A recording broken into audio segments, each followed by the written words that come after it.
ඔයාට කොහොමද මම ඇන් ඉතින් අද මාතෘකාව විදිහට ඔයාලත් එක්ක ෂෙයා කරන්න යන්නේ පෝච්ඩ් එග් හදන විදිහ.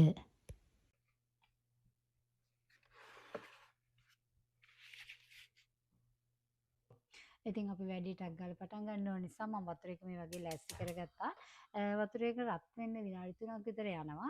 ඉතින් මෙන්න මේ දේවල් තමයි අවශ්‍ය වෙන්නේ. එග්ස් අවශ්‍ය වෙනවා. මෙන්න මේ වගේ චූටි පෙරේනයක් අවශ්‍ය වෙනවා. මේ හැඳි වර්ග දෙක නම් මම පාවිච්චි කරන හැඳි වර්ග දෙක වැරදි හැඳි වර්ග දෙකක්. නමුත් අපිට වැඩි කරගන්න පුළුවන් වෙනවා. ඉතින් වල විශේෂම දේ තමයි මේ විනෙගර් ටිකක් මම අරගෙන තියෙනවා. ඉතින් මම ඉස්සෙල්ලා කිව්වනේ පෙන්නන්නම් කියලා. මම මේ වයිට් විනෙගර් ටිකක් අරන් තියාගෙන තියෙනවා. මේකෙන් ඔයාට හැන්දක් වගේ දාන්න ගොඩක් දාන්න එපා. මොකද එතකොට අපේ එග්ස් ඒ අර විනෙගර් රස එන නිසා සුදු මදේ කැටි වෙන්න තමයි අපි මේ විනෙගර් එක පාවිච්චි කරන්නේ. ඉතින් අපිට එග්ස් ටික හදාගත්තට පස්සේ මං කියවනේ උදේට බ්‍රේක්ෆාස්ට් එකට වගේ හොඳ කියලා. ඉතින් මම මේ වගේ පොඩි බනිස් කිරියක් ලෑස්ති කරගත්තා. ඒ වගේම ඔයාට උදේට අවකාඩෝ ලෑස්ති කරගන්න පුළුවන්. පොඩි දරුවෝ ඉන්නවා නම් ඒගොල්ලෝ ගොඩාක් ආස වෙයි.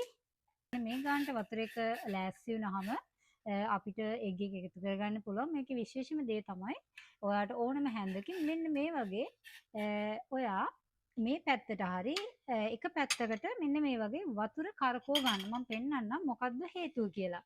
ඒ වගේ මේ චූටි පෙනේරේ පාවිච්චි කරලා එග් වයිට් එක සමහරක් වෙලාවට අපිට පරණ එග්ස් වගේ හම්බුනාම එග් වයිට් එක මේකෙන් අයින් කරගන්න. මේ මං හිතන්නේ මේ එග් එක හොඳ එකක්. ඒක නිසා කිසිම දෙයක් ආමෙන්න එනවා. කිසිම දෙයක් මෙහෙම අපතේ යන්නේ නැහැ. ටිකක් වැඩි මේක දැන් ඔන්න මම මධ්‍යම ප්‍රමාණයට දාගන්නවා. නැවත වතාවක් මම මෙන්න මේ විදිහට කරකව ගන්නවා එක අතකට. ඒ ඉතින් ඔයා මෙන්න මේ වගේ මැද්දටම මෙන්න මේ එග් එක දාගන්න. ඊට පස්සේ ඔයාට එග් වයිට් එක ටිකක් එග් වයිට් එකෙන් යෝක් එක කවර් කරගන්න අවශ්‍යයි කියලා හිතනවා නම් ගොඩාක් ලස්සනට ගන්න. මෙන්න මේ වගේ පොඩ්ඩක් වතුර ටික මෙන්න මේ අතට එක අතකටම යවන්න.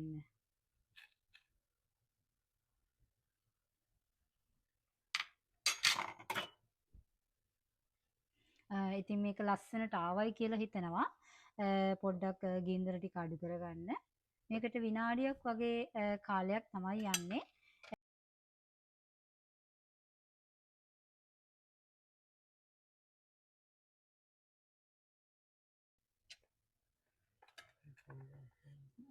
ඒ අතරතුර පොඩ්ඩක් බලන්න. ඔන්න දැන් මම ගත්තා. තව චුට්ටක් වෙලා තිබ්බොත් හොඳයි කියලා මට හිතෙනවා. ඔන්න දැන් මේ එග් එක අපිට ගන්න වෙලාව හරි. ඉතින් ඉස්සෙල්ලා ලෑස්ති කරගත්තා වගේ මේක මෙන්න මේ වගේ පේපර් ටවල් එකකට නැත්තම් මොකක් හරි පත්‍ර කෑල්ලකට ඔයාට දාගන්න පුළුවන්.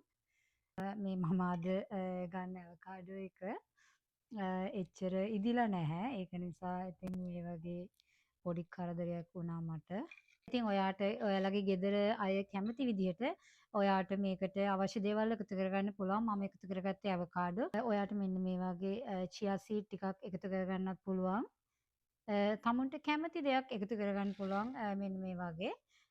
ඉතින් ඊට පස්සේ ඔන්න ඔයාගේ එග් එක තියලා මෙන්න මේ වගේ ලස්සනට පිළිගන්වන්න. මම පොඩි පළතුරු ටිකකුත් ලෑස්ති කරගත්තා. ඔයාට දරුවන්ට හරි ඕනම කෙනෙකුට දෙන්න පුළුවන්.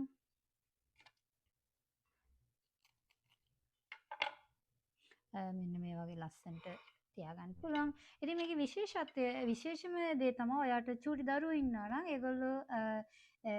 ඒගොල්ලෝ සමහරක් ළමයි ඉන්නවනේ කවන්න හරිම අමාරුයිනේ ඒගොල්ලන්ට මෙන්න මේ වගේ ඔයාට පෙන්වන්න පුළුවන් ගොඩාක් ලස්සනට මෙන්න මේ විදිය තමයි මෙන්න මේ විදියට ආවනම් ඒ කියන්නේ ඔයා මේ පෝස්ට් එක හරියට හදලා තියෙනවා. ඉතින් මේ වගේ තමයි ෆයිනල් ලුක් එක එන්නේ. ඔයාට මේකට බේගල්ස් නැත්තම් පාන් ඕනම දෙයක් පාවිච්චි කරන්න පුළුවන්. ඉතාම සුළු කාලයක් ඇතුළතදී අපි මෙන්න මේ විදිහට ලස්සනට පෝස්ට් එක හදාගත්තා. ඉතින් ඔයාලට තියෙන්නේ ගොඩාක් ෆැන්සි විදිහට මේක ඔයාගේ පවුල ඇත් එක්කලා බෙදා ගන්න. ඒත් ඒගොල්ලොත් ගොඩක් ආස වෙයි.